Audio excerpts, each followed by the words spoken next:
All right, music fans, welcome back to the Real Music Observer. My name is Dave, observing real music in real time for real people just like you and me. I'm back. we got power. Hey, power over here. Kansas, great album, 1986, Power. Steve Walsh and Steve Morse. Wow, I mean, just duh. Uh, Great music on that album. Go listen to it. Go check it out. MCA didn't promote it enough. Should have been a major hit, but was still a pretty good hit for kind of this reunited version of Kansas with Billy Greer playing bass. It's good stuff. Phil Ehart still playing drums. I happened to see them on that tour, the Power Tour, and I had a baseball jersey. I think I outgrew that or been overfed since then. It wouldn't fit me even if I had it. So I'm really thankful to have power back. Complaining about no Wi-Fi? That's funny because I've got power. Wi-Fi?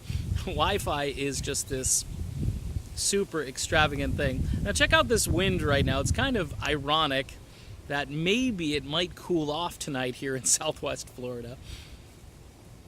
And I don't know, I'm sure there are probably a few stragglers out there who don't have power, but the power company came through earlier today and flicked the proverbial switch. And here we are, back in civilization. So let me talk music briefly. You know, I was listening to Daryl Hall, and Daryl Hall had this solo album, I want to say again, right around the time Kansas's Power was out, 1986. A lot of good music came out. Solo album, a lot of good tunes on it. And this one tune especially I really love called Someone Like You. And it features Eric Clapton playing guitar. And listening to Daryl Hall sing, I began thinking to myself, why isn't Daryl Hall in my top 20 for vocalists? There's so many choices out there. Daryl Hall, I think he just turned 70, or he's about to turn 70. Some people call Steve Perry the voice. I call Daryl Hall and John Oates the duo because they are the greatest rock and roll duo in history. But it's not even arguable. It's not even close. It's so much of a big deal that these guys have that title. And you may say, well, John Oates doesn't sing a lot and so forth, but he's an integral part of that duo, and those guys have created some of the most memorable music in rock and soul history, for that matter.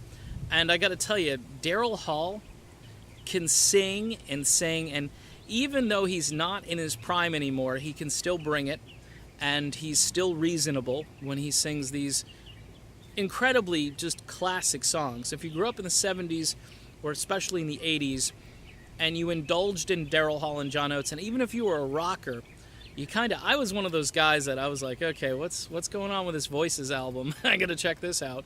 And I had Voices, I had Private Eyes. I mean, you were supposed to keep buying these albums when they came out. You were just, because you would hear the lead single from the album, and you were like, I can't go for that, no can do.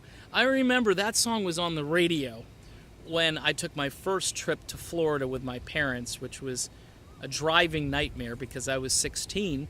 And my dad said, here, take the wheel, son. So I did. And I remember hearing that song as I'm driving the Ford Econoline 250 down, or 350, I don't know, it's something 50 down the road.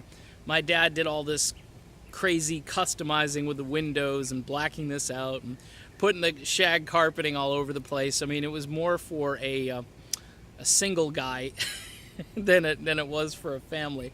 But hey, he's a guy, and that's how certain men think. Let's just put carpeting all over it. So I remember hearing I Can't Go For That, No Can Do, just driving I-95. It must have come on 100 times on the ride. My mother was like, I'm so sick of this song.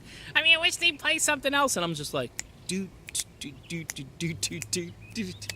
mean, Daryl Hall and John Oates. Daryl Hall, one of the great vocalists ever, and should be in the top 20, both for the fact that longevity matters, and he sounds great.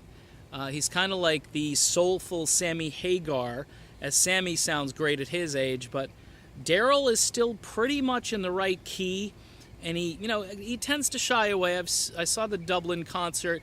Tends to shy away from some of the crazy things he did back in the 80s and 70s, but he does enough where you go, okay. And what he does do is he'll give you a little thrill. He'll throw that one or two notes where he doesn't duck away from it, and just to show you, yep, I can still bring this, I can still do it. So Daryl Hall, lots of power in his voice. Real Music Observer, lots of power at the house. And life is so much better now.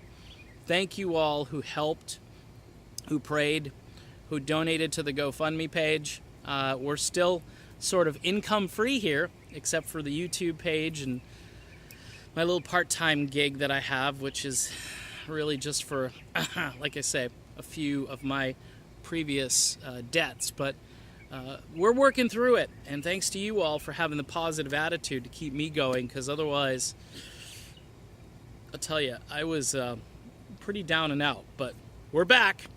Power is the first step to restoring the Real Music Observer to the place that I was prior to Irma. So thanks again, everybody. Again, Daryl Hall, he should be in your top 20. If he's not, shame on you. Shame. Shame. Evelyn Champagne King, to you and to yours. Thanks again, everybody. Talk to you later.